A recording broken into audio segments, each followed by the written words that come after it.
Assalamualaikum warahmatullahi wabarakatuh. Perkenalkan, nama saya Ari Andona, NIM 2336043. Baiklah, di sini saya akan menjawab pertanyaan, yaitu 5 soal, yang mana pertanyaan itu ini dia. Soal pertama, kita akan menjawab soal pertama.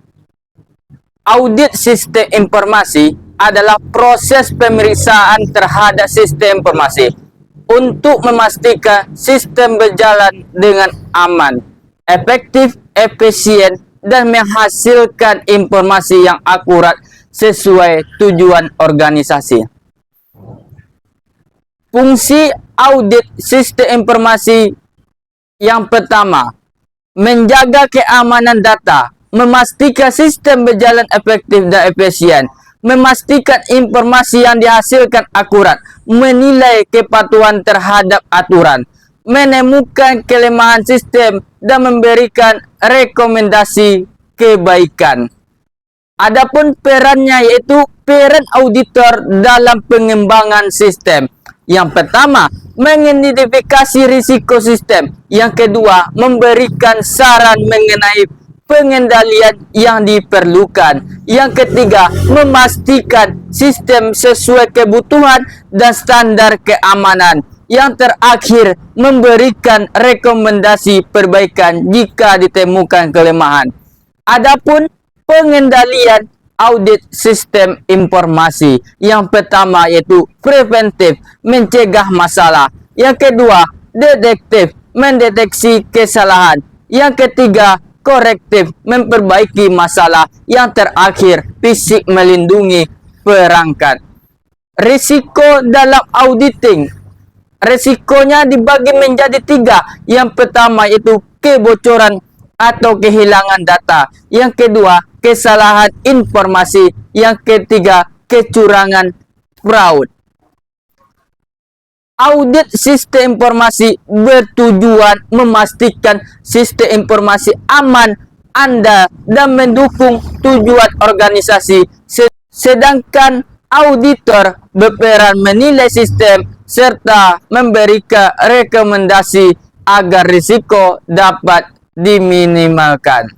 Soal nomor 2. Yang pertama, tahapan proses pelaporan hasil audit sistem informasi. Yang pertama, mengumpulkan dan menyusun hasil audit. Yang kedua, menganalisis temuan yang ditemukan. Yang ketiga, memberikan rekomendasi perbaikan. Yang terakhir, menyusun laporan audit. Yang kedua, hubungan keamanan informasi. Dengan audit sistem informasi, keamanan sistem informasi bertujuan melindungi data agar tetap aman, akurat, dan tersedia saat dibutuhkan. Audit sistem informasi berfungsi memeriksa apakah pengamanan tersebut sudah berjalan dengan baik saat memberikan rekomendasi jika ditemukan kelemahan. Jadi audit membantu memastikan keamanan informasi tetap terjaga. Pertanyaan yang ketiga.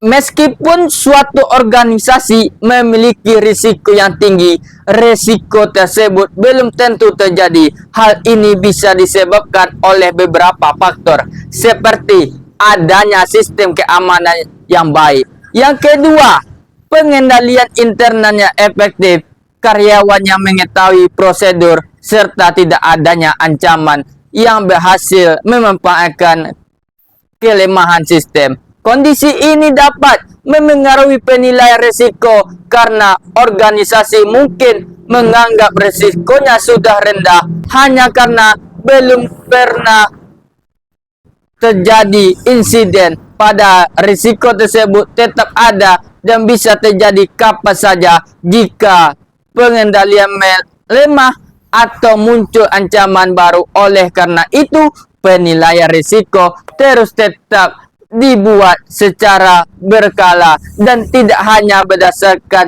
riwayat insiden. Pertanyaan yang keempat.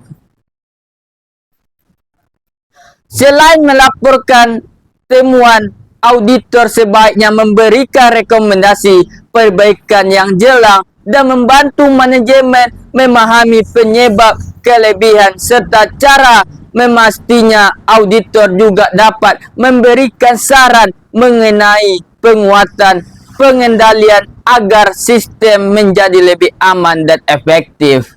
Untuk mengurangi risiko audit, auditor harus mengumpulkan bukti yang cukup, melakukan pemeriksaan secara teliti agar mengikuti standar audit yang berlaku, serta terus memberi pengetahuan tentang teknologi dan resiko kepanjang informasi.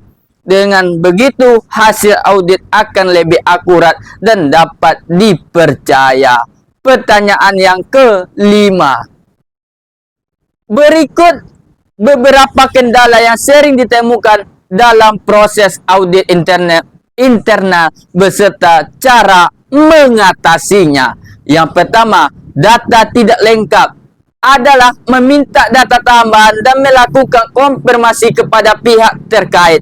Yang kedua, dokumen sulit diperoleh adalah berkoordinasi dengan manajemen agar dokumen segera disediakan. Yang ketiga, kurangnya kerjasama dari karyawan adalah memberikan penjelasan bahwa audit bertujuan untuk perbaikan, bukan mencari kesalahan. Yang keempat, keterbatasan waktu adalah menyusun jadwal audit dan menentukan prioritas pemeriksaan. Yang kelima, kurangnya kompetensi auditor mengikuti pelatihan dan menjatuhkan pengetahuan secara berkala. Yang keenam, sistem informasi yang rumit adalah mempelajari sistem terlebih dahulu atau meminta bantuan ahli jika diperlukan. Yang ketujuh, kurangnya bukti audit adalah menggunakan berbagai metode pengumpulan bukti seperti wawancara, observasi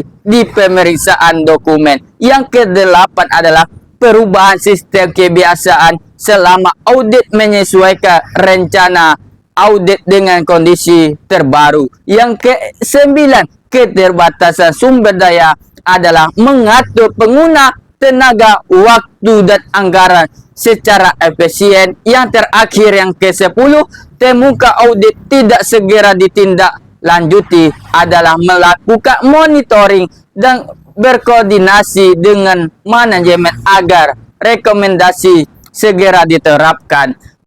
Dengan mengatasi kendala-kendala tersebut, proses audit dapat berjalan lebih efektif dan menghasilkan rekomendasi yang bermanfaat bagi organisasi.